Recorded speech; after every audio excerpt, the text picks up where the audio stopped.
새벽 예배를 사도신경으로 시작하겠습니다. 나는 전능하신 아버지 하나님 천지의 창조주를 믿습니다. 나는 그의 유일하신 아들 우리 주 예수 그리스도를 믿습니다. 그는 성령으로 잉태되어 동정녀 마리아에게서 나시고 본디오 빌라도에게 고난을 받아 십자가에 못 박혀 죽으시고 장사된 지 사흘 만에 죽은 자 가운데서 다시 살아나셨으며 하늘에 오르시어 전능하신 아버지 하나님 우편에 앉아 계시다가 거기로부터 살아있는 자와 죽은 자를 심판하러 오십니다. 나는 성령을 믿으며 거룩한 공교회와 성도의 교제와 죄를 용서받는 것과 몸의 부활과 영생을 믿습니다. 아멘. 찬송가 301장을 함께 찬양하겠습니다.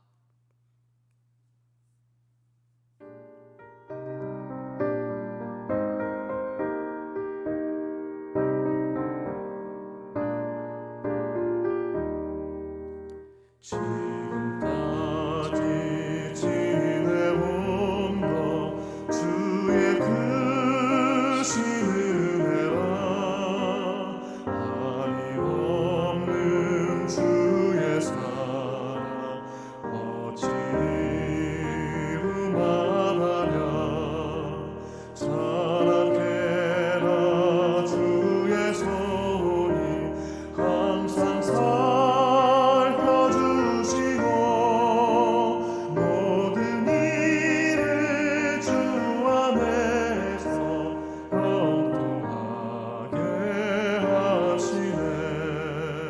몸도 마음도 연약하나 생김마다 살았네.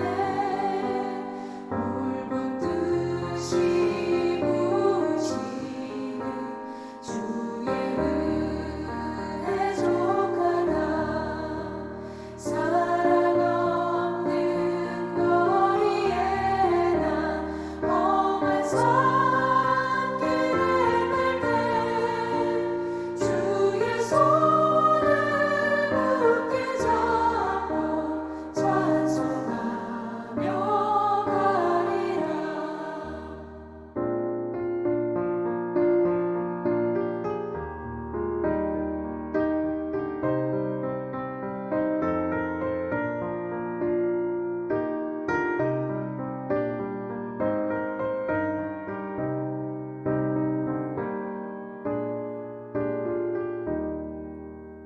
주님 다시 배울 날이 날로 다가와. 무거운 짐 주께 맡겨 벗을 날도 멀잖네. 나를 위해 예비하신 고향 집에 돌아가 아버지의 품 안에서 영원토록 살리라. 아멘. 성경 말씀은 신명기 16장 18절의 말씀입니다. 신명기 16장 18절의 말씀입니다. 너희 하나님 여호와께서 너에게 주시는 각 성에서 너희 지파를 따라 재판장들과 지도자들을 둘 것이요 그들은 공의로 백성을 재판할 것이니라. 아멘. 우리 성경의 하나님, 그 하나님은 어떤 하나님이실까요? 여러분들은 하나님을 한번 내 인생으로 또 내 마음으로 내 존재로 한번 하나님을 표현해 보십시오. 성경의 하나님은 공의의 하나님이십니다. 나의 하나님 어떤 하나님이신가? 공의의 하나님. 동시에 공의의 하나님은 긍휼의 하나님, 자비의 하나님이십니다. 근데 이 공의와 긍휼은 사실 이게 어떤 의미에서는 반대의 의미다라고 하는 것이죠. 이 공의는 법과 정의와 규정과 규칙을 그냥 지켜야 돼요. 이걸 벗어나면 심판, 책임을 물어야 되는, 우리 하나님은 어떤 하나님이십니까? 공의의 하나님. 악을 용납하지 않으시고 악을 섬멸해야 하시고 죄악과 죄인을 판단하셔야 하나님, 공의의 하나님입니다. 동시에 하나님은 긍휼의 하나님, 자비의 하나님, 용서의 하나님, 사랑의 하나님. 어떻게 이 두 가지가 이렇게 용납될 수 있는가? 이 하나님을 잘 이해한 우리 믿음의 선배가 아브라함입니다. 아브라함. 이 아브라함은 공의의 하나님, 그리고 긍휼의 하나님을 붙들고 이 하나님 앞에 나오는 사람이 아브라함이었죠. 하나님께서 소돔과 고모라의 죄악을 보시고 심판하시겠다 하나님께서 결심하셨습니다. 사실 이 결심에 아브라함은 아무런 의의가 없었어요. 아브라함의 질문이 있었는데 그 질문이 우리 창세기 18장 25절의 말씀을 함께 읽어보겠습니다. 주께서 이같이 하사 의인을 악인과 함께 죽이심은 부당하오며 의인과 악인을 같이 하심도 부당하니이다. 세상을 심판하시는 이가 정의를 행하실 것이 아니니까. 자, 하나님은 공의의 하나님, 정의의 하나님. 이 하나님 앞에 아브라함은 나아가며 하나님, 부당합니다, 이렇게 얘기하고 있습니다. 뭐가 부당하냐? 하나님이 부당하신 하나님, 이것이 아니라 하나님은 공의의 하나님이십니다. 그리고 소돔과 고모라는 심판받아야 마땅합니다. 근데 아브라함의 질문은 하나님, 그럼에도 불구하고 이곳에 하나님의 공의를 사모하는 의인이 있습니다. 의인. 하나님께서 심판하시는 와중에 그 악인과 함께 의인도 심판받는다면 이것은 부당합니다. 하나님은 공의의 하나님이지 않습니까? 그 공의의 하나님을 붙드는 것이 누굽니까? 아브라함이에요. 아브라함은 공의의 하나님. 저와 여러분도 마찬가지입니다. 우리 하나님은 어떤 하나님이신가? 공의의 하나님. 이 하나님을 붙드실 수 있어야 됩니다. 그런데 이 공의의 하나님 앞에 아브라함은 긍휼의 하나님의 속성을 붙들고 아브라함이 이렇게 기도하게 되는데, 우리 창세기 18장 24절입니다. 그 성중에 의인 50명이 있을지라도 주께서 그곳을 멸하시고 그 50의인을 위하여 용서하지 아니하니까. 하나님, 이곳에 하나님의 정의와 공의를 사모하는 의인 50명, 45명, 40명, 30명, 20명, 10명까지 나오잖아요. 하나님, 이곳에 하나님의 공의를 사모하는 의인 10명이 있습니다. 그 10명을 보시고 이 땅을 용서하여 주시옵소서. 여러분, 이런 기도가 저와 여러분들의 기도가 되셔야 돼요. 하나님은 공의의 하나님. 그런데 하나님의 정의를 사모하는 의인이 여기에 있습니다. 우리 교회에 있습니다. 이 민족 가운데 많지는 않지만 하나님의 정의를 사모하는 의인 10명이 있습니다. 그 사람을 보시고 하나님, 이 땅을 용서하여 주시옵소서. 여러분, 성경에 보시면 말세 때 일어나는 징조 가운데 전쟁이 일어납니다. 기근이 일어나고 전염병이 돌고 있습니다. 아주 실감나는 시대를 우리는 살아가고 있어요. 각 도처에서 벌어지고 있는 전쟁의 소식이 큰 소식이 아닌 것만 같은, 일상이 된 것만 같은 그 세상 속에 우리가 살고 있고, 여러분, 지진, 기근, 전염병, 아주 실감나는 시대 가운데 하나님의 심판이 머지않았다. 우리가 정말 기도하지 않을 수, 무슨 기도가 되어야 되는가? 두 가지 기도입니다. 하나님의 공의를 붙든, 하나님은 정의의 하나님. 그럼에도 불구하고 하나님은 긍휼과 자비와 용서의 하나님. 주님, 이 땅을 용서하여 주옵소서. 이 기도를 하신 분이 누굽니까? 예수님이세요. 예수님께서 하나님, 저들의 죄를 용서하여 주옵소서. 이 기도에는 하나님의 공의를 바라보는 우리 예수님입니다. 저들의 죄악을 용서하여 주옵소서. 전제가 무엇입니까? 죽을 죄를 지었다라고 하는 것이죠. 이 죽을 죄 앞에 하나님은 심판하셔야 된다. 하나님의 공의를 붙드는 우리 예수님입니다. 그러나 저들의 죄악을 용서하여 주시옵소서. 실제로 우리 예수님께서 공의의 하나님 앞에 우리의 죄를 용서하시기 위해서 그분이 심판의 제물이 되셔서 거룩한 피를 흘리시고 테텔레스타이 모든 빚은 갚아졌다. 우리의 죄악의 빚은 갚아졌다.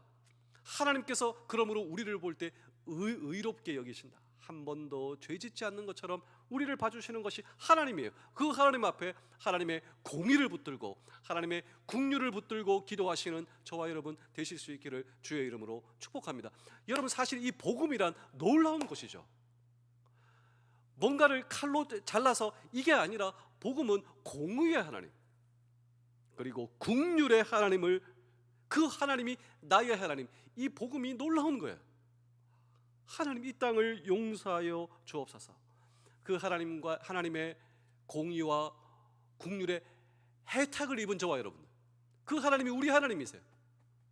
그 하나님이 나의 하나님, 그 공의와 용서와 자비와 그 사랑을 받은 오늘 저와 여러분들, 이제 어떻게 살아가야 할 것인가에 대한 그 질문의 해답이 오늘 성경 본문입니다. 하나님의 긍휼과 하나님의 사랑을 받은 저와 여러분들이 어떻게 살아가야 할 것인가라고 하는 질문을 오늘 우리는 이 성경 본문 속에 던지고 함께 주의 음성을 들을 때 첫 번째로 공의를 회복해야 합니다. 왜냐하면 우리 하나님은 공의의 하나님이시기 때문에 우리도 우리의 삶 속에서 하나님의 공의가 회복되어야 된다라고 하는 것이죠. 우리 신명기 16장 18절입니다. 너희 하나님 여호와께서 너에게 주시는 각 성에서 내 지파를 따라 재판장들과 지도자들을 둘 것이요 그들은 공의로 백성을 재판할 것이니라. 자, 오늘 이 성경 본문에는 재판관이 주제로 나오고 있는데, 사사기에서 이들은 정치적, 군사적 활동을 관찰하는 이 사법적 지도와 및 각종 소송들을 공정하고 현명하게 판정하는 임무를 재판장이 가지고 있었습니다. 따라서 이들은 지혜와 지식이 풍부한 사람, 그리고 많은 경험을 통해 판단력이 뛰어난 사람들이 재판관이 되었다라고 하는 것이죠. 당시 이 공정한 재판을 위해 지켜야 할 가장 중요한 세 가지 원칙을 이 재판관들은 가지고 있었는데, 첫 번째로 판결을 왜곡하지 말 것, 이것을 준수해야 했습니다. 아주 중요한 원칙이었습니다. 두 번째로 사람을 외모로 판단하거나 편견을 갖지 말 것, 그리고 세 번째로 뇌물을 받지 말 것. 이 세 가지의 아주 중요한 원칙을 가지고 공정한 판단을 하기 위해서 노력하여야 했다라고 하는 것이죠.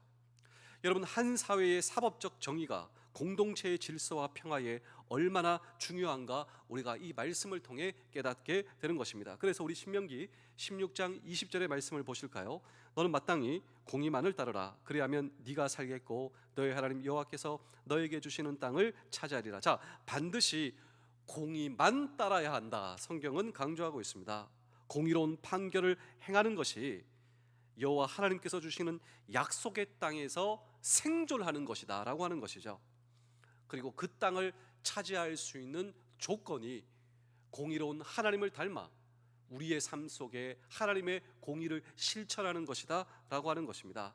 그리고 이러한 이 신명기의 이러한 표현은 직업과 신앙을 분리하지 않는 동일한 삶의 공간에서 하나님의 공의와 정의가 실천되어야 된다. 우리 21절도 보실까요? 우리 신명기 16장 21절입니다.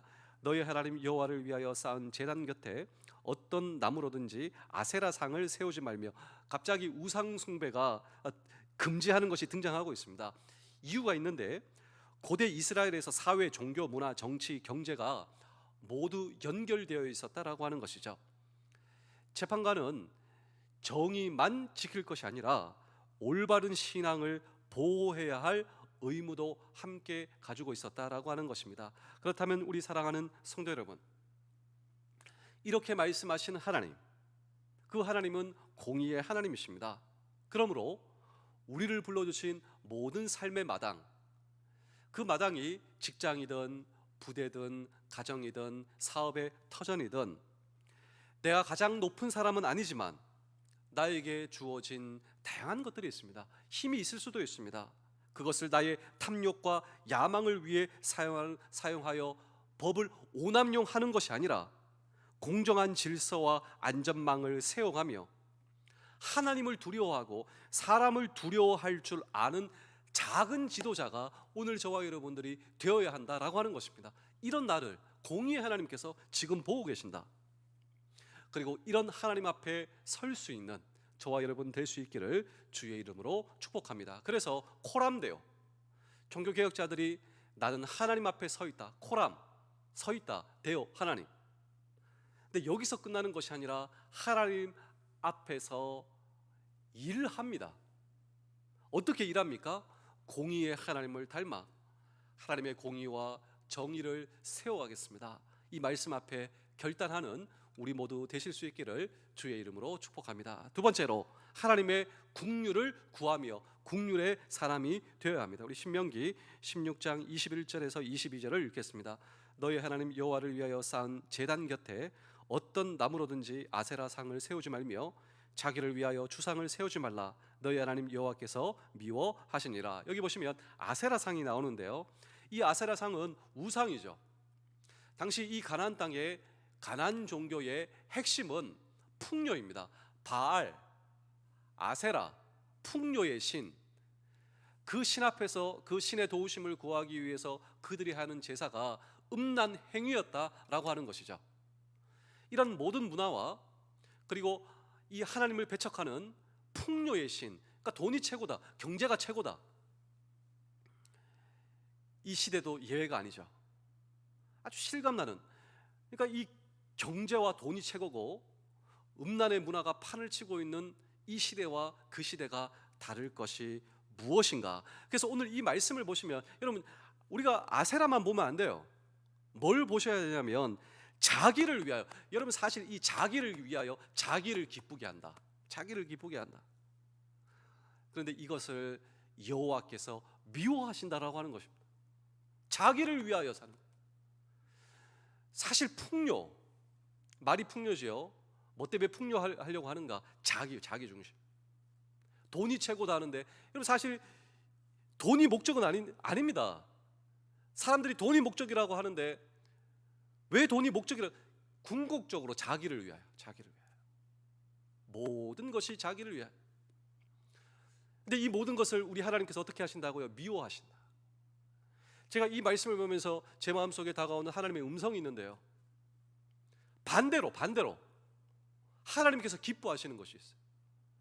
자기를 위하여 사는 것이 아니라 나의 창조주, 나의 존재의 근원, 내 생명을 만드신 하나님을 위하여 사는 것을 여러분, 하나님께서 어떻게 하신다고요? 하나님께서 기뻐하신다. 그런 저와 여러분들을 보시고 우리 공의의 하나님께서 불쌍히 여겨주시고, 그리고 공의의 하나님께서 저와 여러분들을 용서하여 주시고, 그 공의의 하나님께서 오늘 저와 여러분들에게 자비와 긍휼을 베풀어 주신다라고 하는 것입니다.